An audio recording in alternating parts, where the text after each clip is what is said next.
This is the Read, Write, and Create podcast, the podcast where you get a bite-sized session of creative writing coaching from me, Lori L. Tharps. I'm a storytelling evangelist who moved to the south of Spain so I could live a global literary life. I'm also an award-winning author of both fiction and nonfiction, a journalist, and a former college professor. I created this podcast because I want to help as many BIPOC writers as possible get their stories out of their heads and into the world. Are you ready? Let's go. Hello, wordsmiths, storytellers, and scribes. Are you trying to write a memoir and don't know where to start? Are you worried about oversharing or writing about people you know and love getting mad at you for spilling all of their secrets? Is the idea of getting the essence of your life down on paper overwhelming? Then stick around for this inspiring and informative rewind episode with actress turned author Tembi Locke. Tembi wrote the best-selling book From Scratch, a memoir of love, Sicily, and finding home.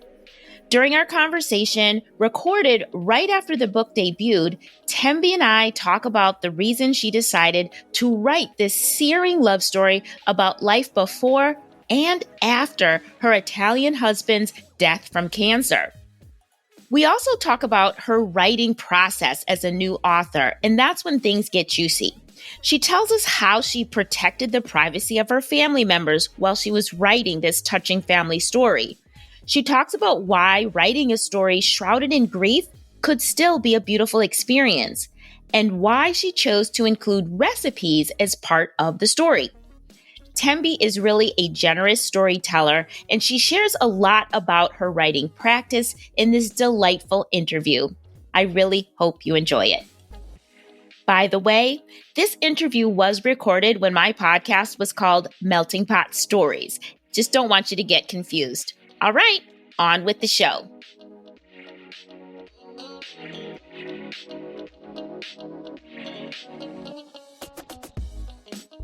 Welcome to Melting Pot Stories, Tembi Locke. Hello, I'm so happy to be here. Thank you for having me. Well, it is absolutely a pleasure. And I have to say that I'm so excited that you wrote this book at the same time that I wanted to launch a My American Melting Pot book club. Well, I think it's incredibly synchronistic, and I loved listening to the criteria for the book, for your book club choices. And in a lot of ways, you sort of spoke what was in my heart's intention in writing the book. You know, I wanted to touch those points. Definitely this idea of people feeling transformed or their way they think about the world being different on the other side of reading it. I'm just going to play fangirl for a second, but I actually heard about your book from your sister, Attica Locke, the author. I follow her on Facebook, and she mentioned that her sister was writing a book or something. And then I don't even remember how it got into my inbox exactly. But when I heard about it, I was just excited because I don't know if you know that I wrote a memoir called Kinky Gazpacho, and it is my experience studying abroad in Spain, meeting my future husband, he's my now husband. He is from a small town in the south of Spain, and your story just resonated so much with me. I was like, oh my gosh, I have to read this book. I mean, I wasn't even thinking about book club or anything like that. But as soon as I finished reading your book, I mean, what am I saying? I was halfway through it. I'm like, this is it. This is the book. Oh, my goodness. Oh, I love your story. I need to know more, but maybe we can talk about that too, but I'm sure it'll come up. Yeah. I'm sure it'll come up. It has to, because again, so much of when I was reading From Scratch, I connected with the story so much because I could see myself in your story. And that was the first question I wanted to ask you was, who were you writing for? Who did you really think was going to connect with the story you wanted to tell? Oh, wow. That's a big question. I think at different times, I mean, this is kind of an answer, non-answer, but I think in a lot of ways throughout the writing of the book, I was writing for different people. Mostly I was writing for myself because I was making sense of my own experience, right? So I think as writers, we do that. We're sort of first writing for ourselves to see, can I communicate this? Does this make sense? And you learn more in the writing and in the rewriting, but there are definitely places where in the book, and I'm thinking of specific chapters where I was aware that I was very much writing for someone who may have never been to Sicily, may have never been in a small town in the mountains, may have never experienced a deeply old world and agrarian way of living. And I needed to bring that piece to them and make them feel that they were there with me.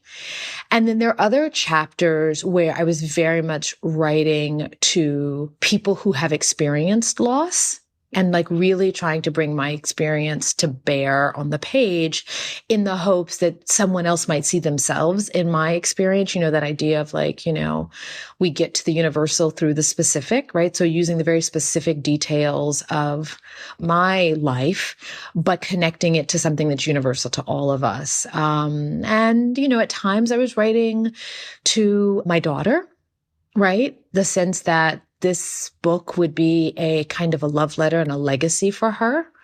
So yeah, I think it sort of changes over the course of the book. And at different times, I'm writing for different people, I guess. Yeah, I actually started writing Kinky Gazpacho. I always tell people for my children because I was struggling with being a Black woman in Spain. And my first son had been born. And I was like, I have got to reconcile my feelings of anger and confusion about being Black in Spain.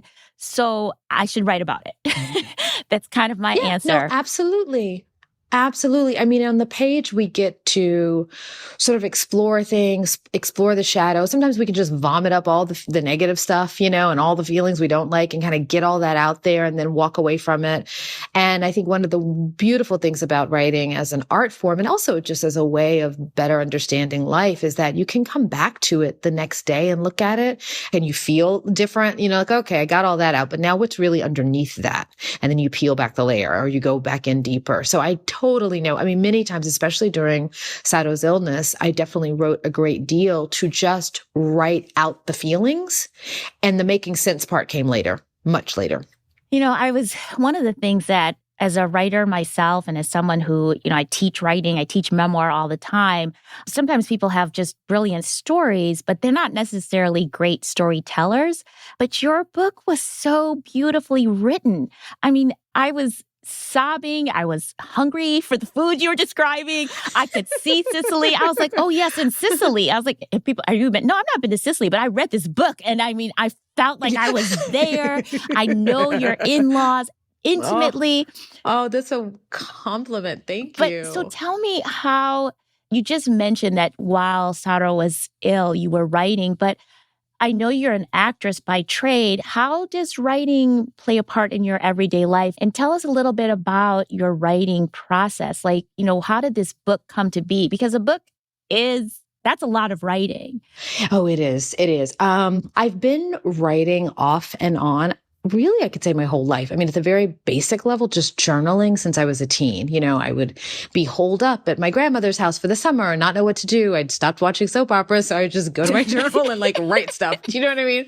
And so I've got I have journals going back many years, off and on. I'm not, it'd be years where I'd write nothing and then, a little bit. But while I was in Italy, which is, the book effectively opens, the first full chapter of the book is me landing as a co-ed in Italy.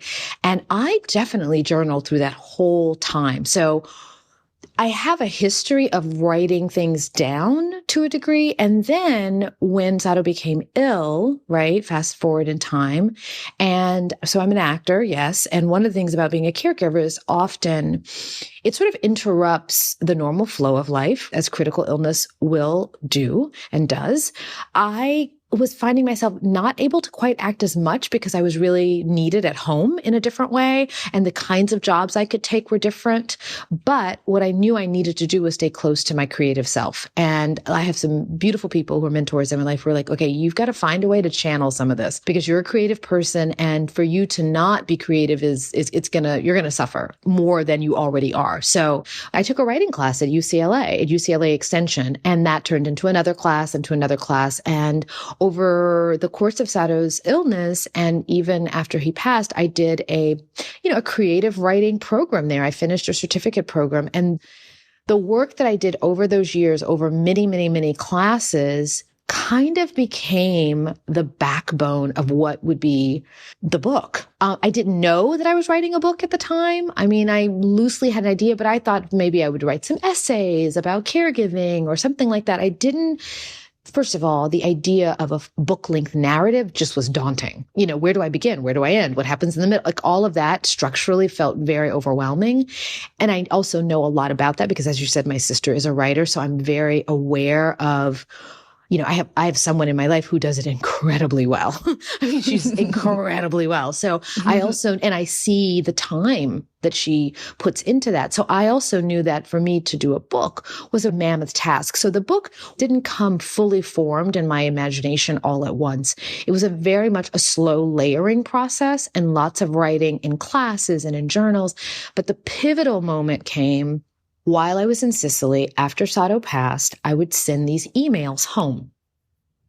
I would write these long emails about my day, kind of the way, you know, a century ago, you would write a letter, you know, and send it off, you know, and then someone would write you back. And I would send it to my mom, my dad, my sister, you know, and a couple of close friends. And my sister was the one who stepped forward to say, oh my God, she was like, I'm laughing, I'm crying. Like, I can't wait for tomorrow's, you know, installment of Small Town in Sicily. And she said, Tembi, I think you have a book here. And I still didn't totally see it, but I remember being in, you know, in La Luminosa, and there was a day when it was the afternoon, and I was watching Zoella play on the street, and I was watching my mother-in-law sit on the bench, and I was there, and I asked myself, how the heck did we all get here? And that question became the book. Answering that question kind of became the book. How did we, the three of us, these three women of three different ages, my daughter being a young woman at the time, she was probably about 8 or 9. And the person who we all connected to, Sato, was no longer with us in present physical form. And so how are we holding this together, the three of us? And what does that look like? And that, coupled with all the writing I'd done, coupled with my sister nudging me and saying, I think at one point she said, if you don't write this book, I'm not going to speak to you. And by the way, if you know my sister and anything about her, you listen when she speaks. And then I think it took me probably a couple of years. So that would have been like about the third year after Sato passed, within 2 years, I was ready. I felt like, okay, I got to do this, or it's going to hurt more if I don't at least try. And so are you happy with what came out? I am. And I wanted to circle back because I didn't answer one piece of what you said, which is my writing process. So when I actually started writing, the process it was ad hoc. It was catch where catch can. It was like, you know, because I'm a mom, I'm a solo mom. So I wrote when and where I could. I had some sort of bookended times, but a lot of it was I wrote in the parking lot at Starbucks. I'd write in my bed. I'd write in my living room. I'd write at the kitchen table. You know, and that kind of, you know, from any writers out there who are listening, you, I'm sure know, it's very stressful if you feel like you don't have a set structure. But I was also auditioning and working on set. And I just had to really go with the fact that it wasn't going to look like my ideal form of a writing process. And I just had to do it anyway. And that became kind of the driving energy to get me through to a fully completed manuscript and a first draft, and a lot of anxiety and tears and all the things that come up, right? When you have a deadline and you know you're trying to do something really big and for the first time. You know, I'm a first-time a memoirist.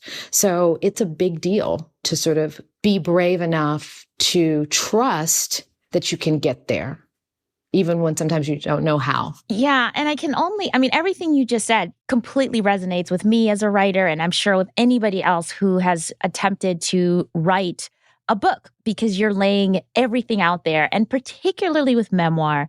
And then even more, the topic that you're writing about is so painful.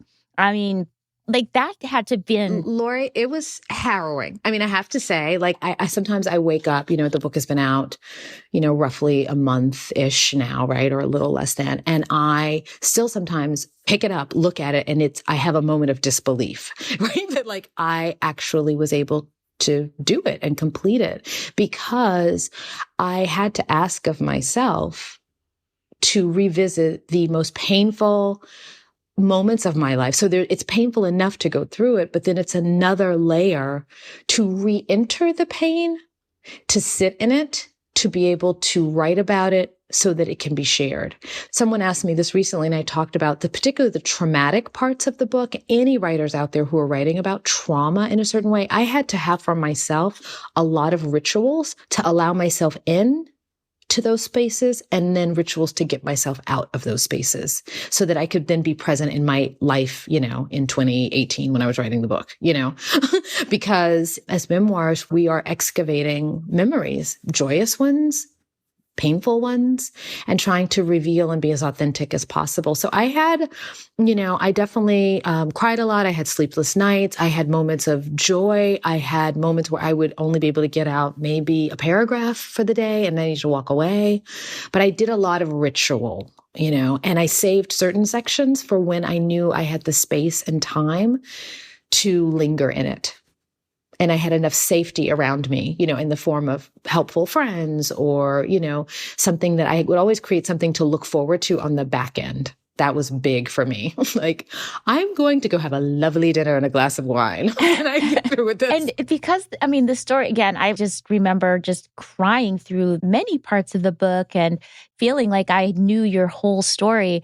And again, I know as memoirists, we have to tell a complete story or it falls flat. It doesn't hit the right notes, but were there still parts that you kept to yourself? Were there still parts of the story that you said, no, I'm not going to share that. I'm keeping that for myself and Saro. I'm keeping that for my daughter. I did. I absolutely did. But what I did for myself was I allowed myself to write it out first because I knew I wasn't sharing it yet.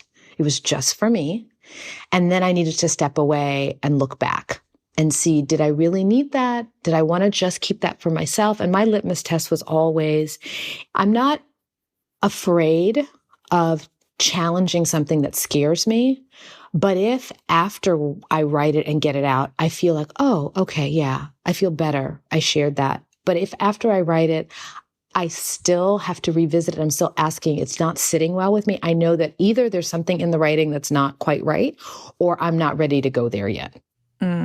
And maybe I'll come back to it, in 3 weeks, a month, whatever my timeline is. And so I kind of use that as a gauge. But there were also parts that are very private. My daughter is in the book, both, how she comes into our family through adoption. And then there's also up until she's age effectively 9, right? So it touches on parts of her life from age 0 to 9. But I'm not going to give everything about her. She is, it's her life, right? And it's my memoir. It's not a book about her. So I was very aware as a mother of wanting to be protective of her and her privacy, if you will, but also still be real and open and share what needs to be shared to move the story forward. And there are definitely memories with Saro that I kept to myself. And the other thing is you have to as a memoirist, because our relationship, it touches chronologically, it has a foot in 3 different decades over the course of the book. And so there's no way I could give every moment, just right there. So it makes you get really clear about which ones are going to help to tell the story that I was seeking to tell. Yeah. And I read, I can't help it. I read as a reader, but I also read as a writer. Like, I'm always kind of dissecting, like, how did she structure this to be so so powerful? And, and I didn't know how the story was going to unfold, but I really appreciated how Saro's death was like right up front. So we weren't building up to a death. We were really on this journey with you of healing. But at the same time, we got to see the love. And I think you just did such a great job of showing how much this man loved you. Like, the love story was just so powerful. I think everybody who reads this book is going to love your husband. But thank you. The image of him in the rain waiting for you. Oh my gosh. It's just like Saro. too much. Saro. Oh my goodness. I know. What love.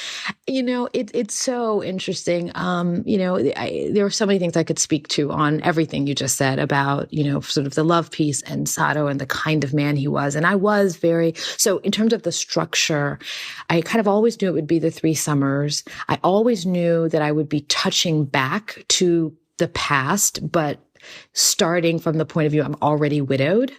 But I did have a version of the book early on that moved more in a chronology. So I had the present timeline, which was like, effectively me in Sicily over the course of these 3 summers. But over the course of those 3 summers, I was touching back to memories in the past. And it was kind of moving up to his death, meaning you knew he was no longer with us because of the prologue, but then I was going to move up to his passing, and that came toward the end of the book. And it was really my editor when she read my first whole draft, and I had been sort of slowly building that impending loss, right?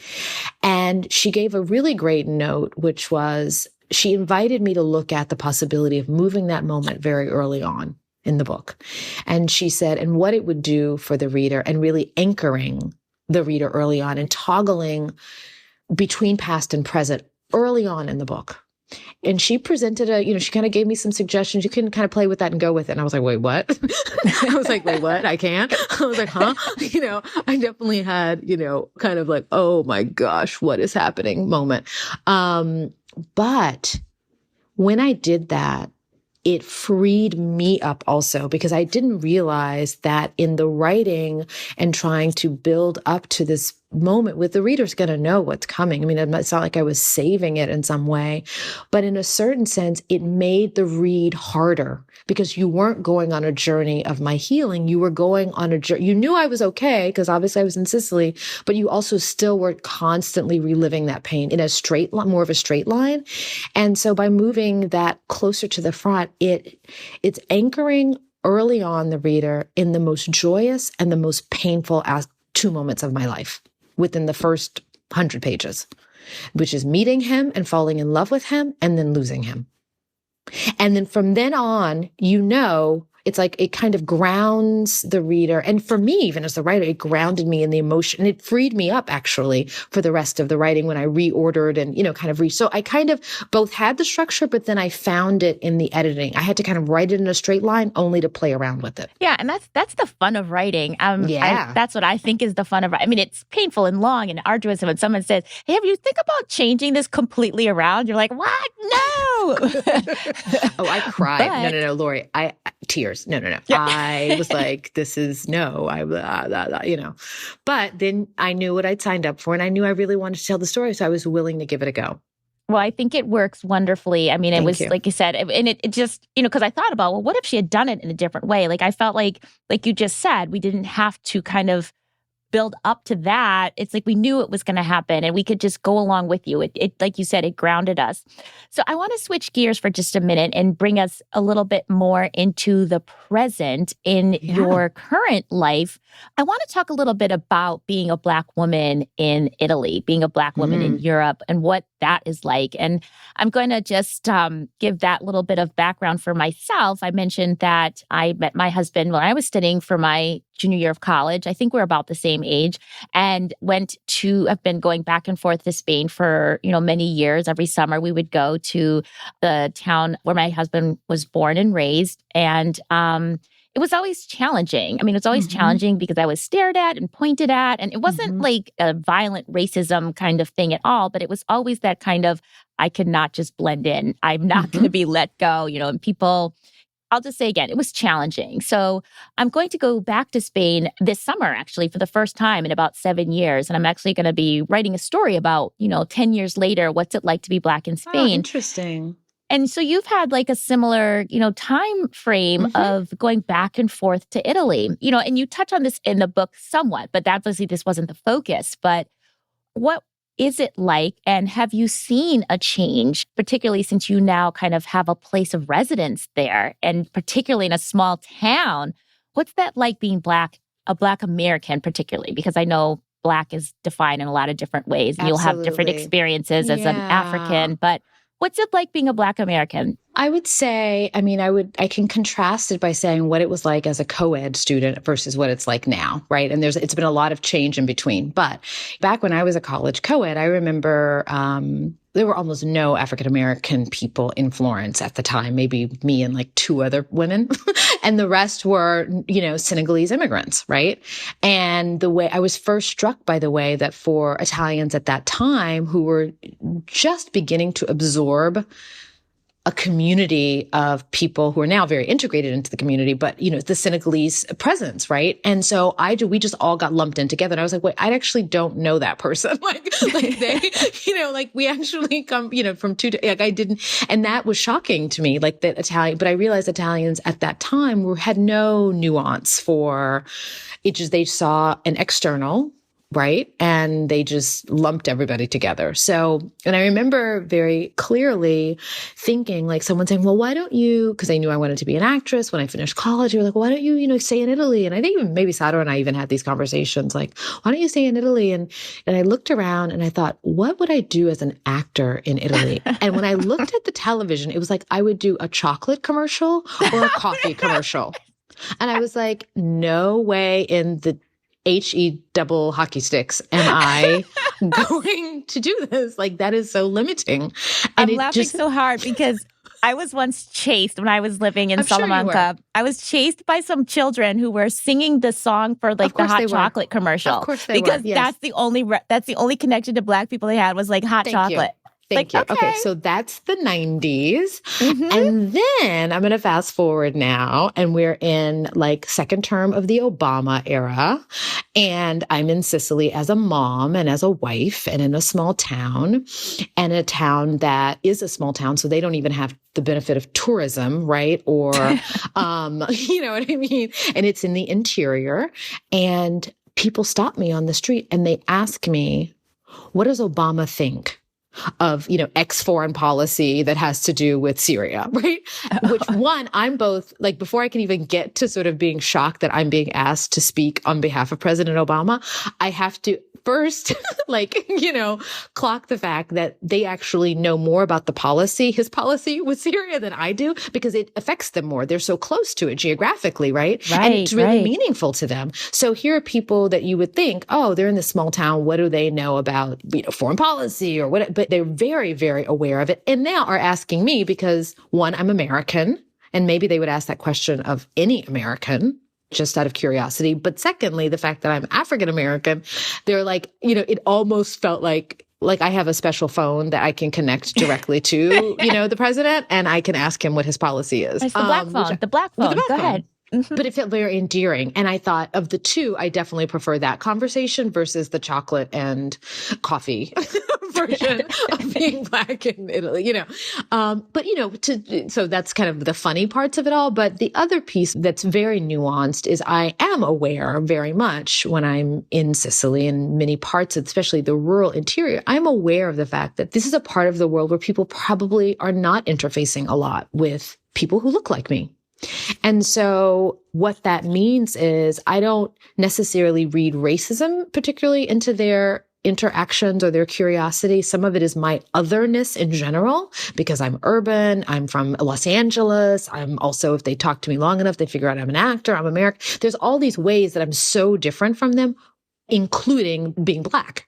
And where I really see it, though, is through the eyes of my daughter, because she is aware, because we live in Los Angeles and it's a large, incredibly diverse city.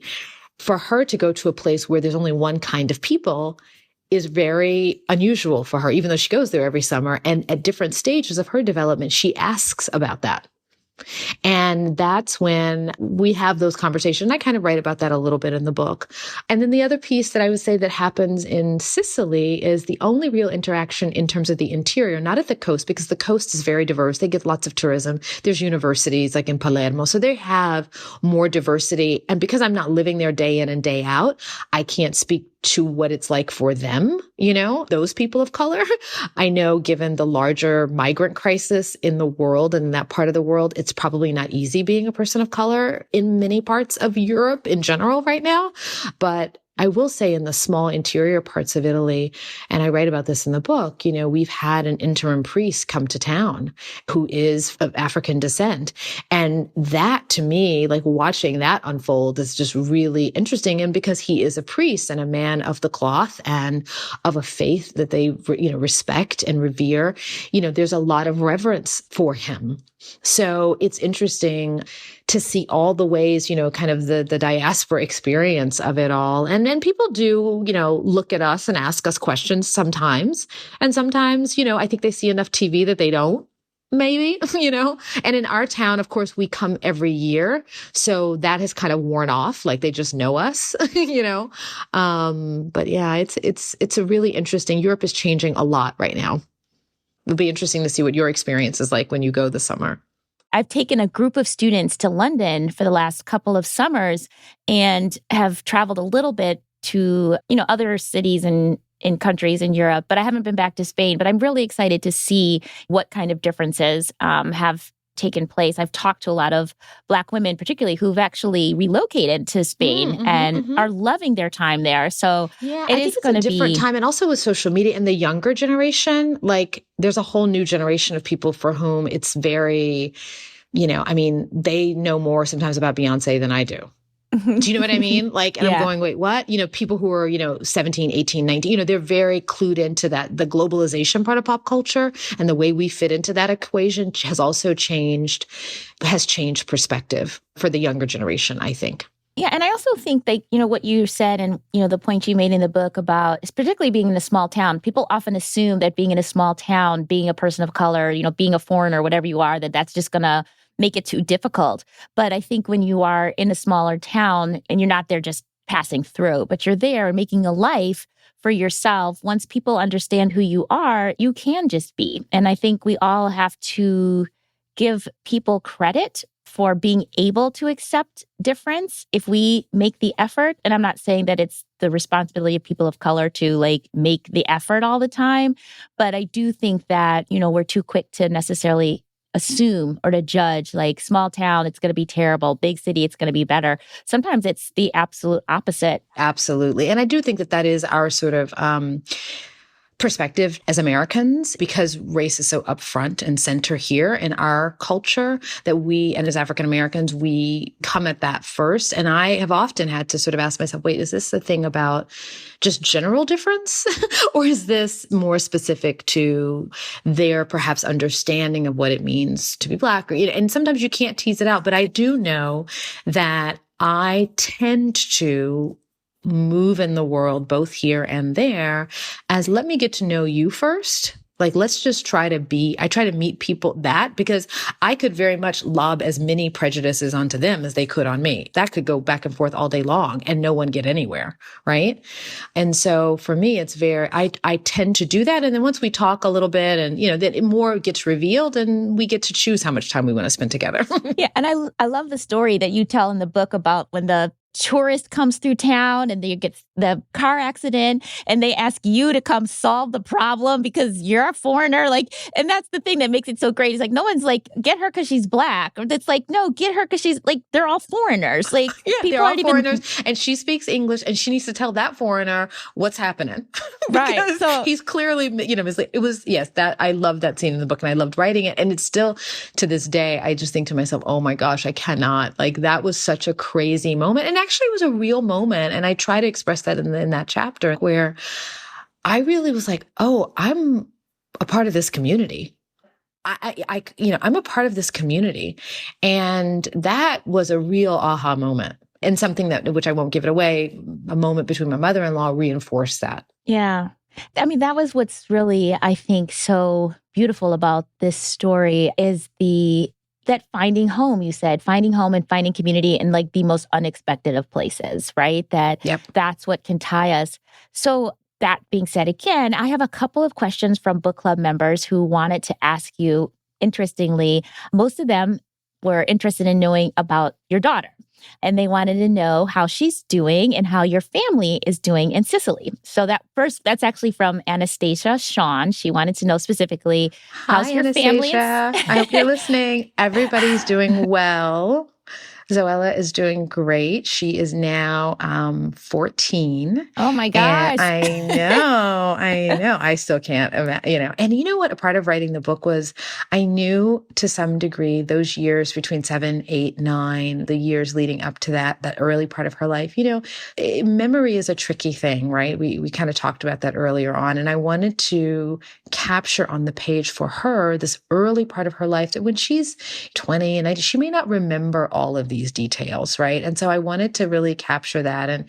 But she's great. She's in middle school, that's finish, and she's fantastic. And I think I think what she's being allowed to experience through this and through the book coming out is seeing the way that her dad is still very much alive, and it's giving him to her in a different way. And that's been beautiful to watch. And my mother-in-law is great. She's doing well. Everybody in Sicily's good. They're great. They're great. I talk to her every week. She's, fine. And, we talked a couple of days ago. She's great. She's doing really well. Oh, that makes me so happy. Okay, so another question comes from Joanna Castillo Rodriguez. And she says, with exclamation points, there's so many issues about identity. She wants to know if you have any suggestions for raising multicultural children.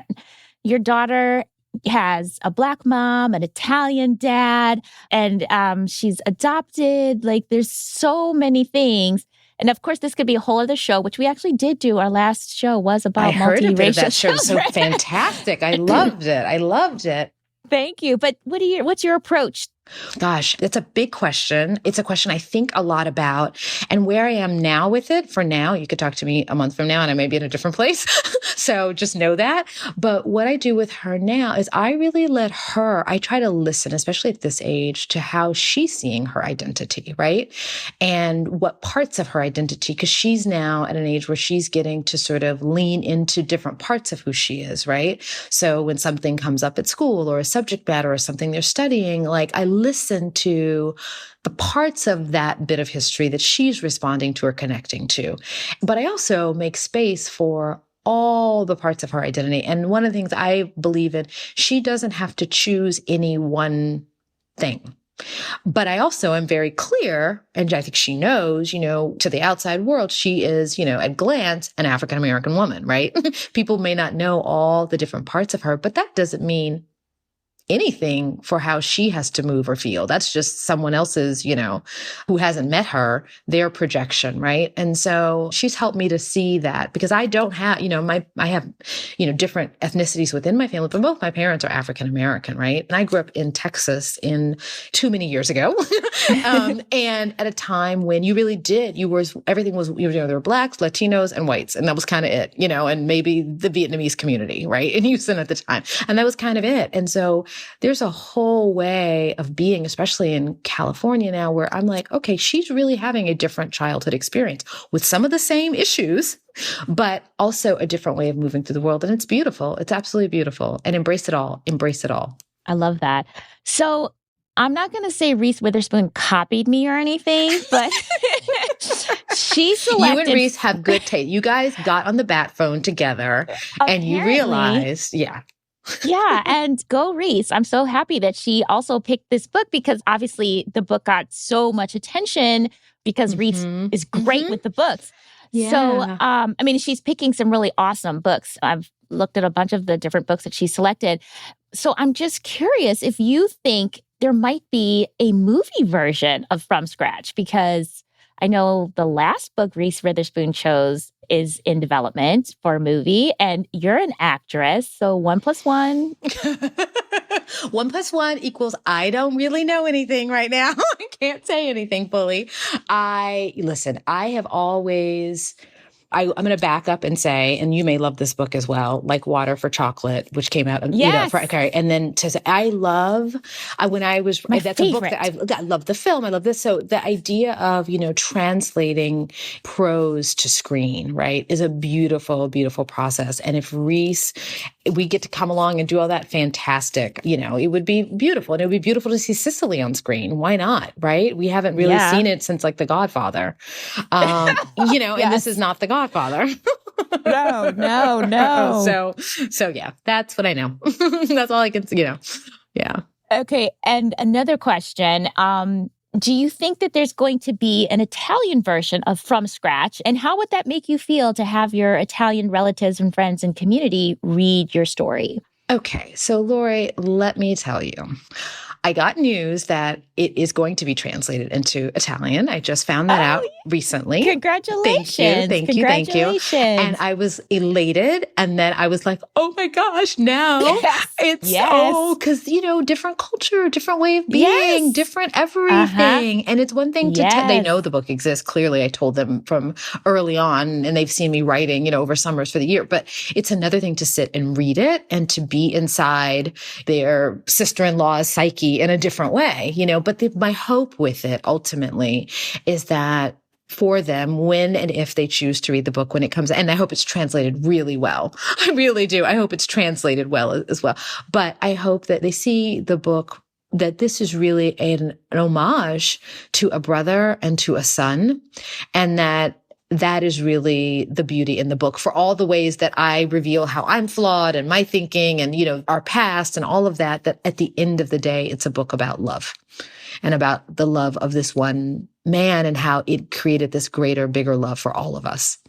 I am applauding that it is coming out in Italian, because I think it also helps for an Italian audience to see how they are viewed, to see the cross-cultural connections, to see how a Black and Italian love story exists, right? Like, that would be really powerful for them to be able to read it in their own language and not, I think so too. I think and I'm thinking, when I think about it, I think most specifically of my specific town, and like, oh my God, they're going to all, like I'm going to be there buying bread and they're going to be like, oh, that chapter where she talks about, but in the rest of Italy, I don't really care. I'm happy that it'll be in the rest of Italy. You know what I mean? Because I do think it'll do exactly what you said, which is to sort of raise awareness and get at a time when Italy is grappling with, lots of diversity issues and lots of ways in which Italians are being asked to really, even just the intracultural stuff between Italians and Sicilians. I want that on the page, right? That diversity, right? Which, goes unspoken sometimes.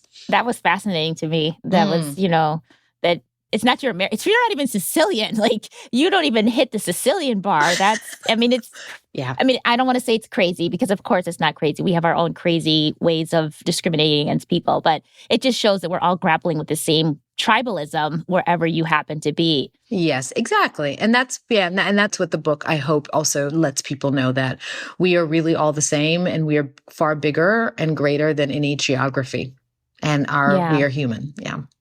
So are there any more books coming out of Tembi Locke? I think I have another book in me, maybe more, but I definitely think I have another one. I'm beginning to play around with what that looks like right now and explore that. So yes, the answer is yes. Excellent. Yes. Excellent. And before I let you go, can you tell me and our listeners a little bit about your online platform, Kitchen Widow? Absolutely. So the Kitchen Widow is just that. It's an online platform, really about sort of leaning into sort of what I call the art of comfort. So because I was a cancer caregiver for, a decade and then a young widow, I saw how the community of people around me could lean in and really help through that. And the ways in which I was supported. So the website is really twofold. One, it has videos, so you can sit and watch these great dinner party conversations over some delicious Sicilian food. But the conversation we're having is really about how do we be connected through the critical times in life, through illness, in grief. How do we support our children, your neighbor, your sister, and even if you're caregiving for a spouse. So it's a wonderful spot to kind of begin to open up a larger conversation and do it in a delicious and fun way. And there's recipes. So it's good. And I think that's so great. And I really just feel like grief is one of those, it's part of life, but we don't have the language for it. When you don't have community around it, it just makes it so much worse. So I just think it's really amazing that the book and then the Kitchen Widow, these are really great products to help people through that. And who doesn't love food? I don't know. Everybody loves food. Exactly. And there are people who just like to watch cooking videos. I have a friend who she just watches, she's like, she doesn't cook, her stove is broken, but she watches cooking videos all the time. So I'm like, people love that stuff. People love cookbooks and, yeah. I have 3 kids, age 17, 14 and 7. And the only shows that we can watch as a family are cooking shows, but the competitive ones. Yeah. Like that's what works for everybody. I know Zoella and I spent a lot of time watching Chopped we were on a Chopped thing for 2 to 3 years. We were it was like Chopped, you know. So yeah, I get it. I'm there with you 100%. So Tembi, I want you to tell everybody two things. One, if there's one recipe in the book that you think people should start with, if they're not necessarily experts in the kitchen, is there one recipe from the book, which for those of you who haven't read the book yet, From Scratch comes with recipes, delicious, yummy recipes. Which one do you think people should start with? So if you really have no time, and this is more of an appetizer, but they're marinated olives. Anyone can marinate an olive. That is super simple. Okay. But in terms of full dishes, I would say the pesto alla trapanese, which is a pesto, a Sicilian pesto, done as they do in Trapani, which is a town on the northern coast. And it's super simple because everything just goes into a blender and you have this beautiful pesto. And then you just make the pasta and put it on. It couldn't be easier. It's like basil, garlic, tomato, and almonds. That's it. That's one of the almonds, right? Mm-hmm. That's the one that I was I read it in the book and I was like, I've got to make that. Yeah, it sounds so good. It's so good. And if you're vegan, there's no dairy. I mean, I put cheese on the finished dish, but you can easily do it without. Well, why would you not put cheese on something? Well, I'm just kidding. Listen, I know. There's I know. I'm just kidding. I'm kidding. I'm from Wisconsin and cheese goes on all the things. Of course it does. Of course. Yes. Tembi, tell everybody how they can stay in touch with you, how they can follow your work. What's the best way? So you can, go to my website, tembilocke.com, TembiLocke. And it'll pop up and just put your email in. That keeps you right on my email list. I send out a monthly sort of email with updates and things like that and some fun freebies and giveaways. So my website. Secondly, Instagram, Twitter, or I even have a Facebook page, and all Tembi Locke is my handle for each of those social media platforms. We'll have a link to all of those in the show notes for this episode so people can find those easily. So thank you so much for being... Lori, it's been a pleasure. Thank you. And those of you who are listening and haven't read the book, you must read this book. It's really good. It really is life-changing. It'll engender a lot of wonderful conversations, and it'll make your dining room table even tastier because of all the delicious recipes in there as well. So, thank you so much. This has been a wonderful, wonderful pleasure. Thank you so much for doing this podcast and inviting me to come along. Oh, you're welcome. You're welcome. Didn't I say that was going to be a great conversation? I hope you enjoyed it as much as I did. Tembi Locke is such a delight, and I just feel like we're best friends already, even though we're not. I would love to be her best friend. She's just so much fun and so open and so giving. I just love talking to her, and I wish her all the best of luck with her future endeavors. Speaking of her future endeavors, I did promise that I had some updates, and so... since we last spoke, a lot of things have happened in Tembi's life. First of all, she found love again and she got married. Yes, during the pandemic, Tembi Locke got married late in 2020. So I want to say congratulations on finding love, Tembi. And I was totally right about From Scratch becoming a movie. Reese Witherspoon and actress Zoe Saldana teamed up to executive produce a movie version of From Scratch. Yay! It's actually being released as a limited series on Netflix, and Zoe Saldana will be playing Tembi. I love Zoe Saldana, so I'm super excited about that. And fun fact, Tembi's sister, Attica, who we talked about in the episode, was the showrunner and executive producer for this series, so it was totally a family affair. I'm not sure when the series will be released, but it's going to be soon because there's already a page for From Scratch on Netflix, and it says coming soon. So I don't know what that means, but it's going to be here sooner rather than later, and I, for one, will definitely be tuning in. And now, speaking of books to movies, on the podcast, Tembi said she had another book in her, and I'm sure she does. But one of her newest projects, another one done with her sister Attica, is a reboot of Terry McMillan's book, Waiting to Exhale. Yep, Tembi and her sister are writing a TV series based on Waiting to Exhale. The series is going to be about the children of the original characters, and it's going to be on ABC. Who knew one book written in 1992 would have this long of a shelf life? I am so excited for Tembi Locke. I'm excited for us because we get to consume all these wonderful products she's creating. The From Scratch movie, the new Waiting to Exhale TV show. It's so exciting, and I'm so excited for her. Congratulations again, Tembi, on all of your projects.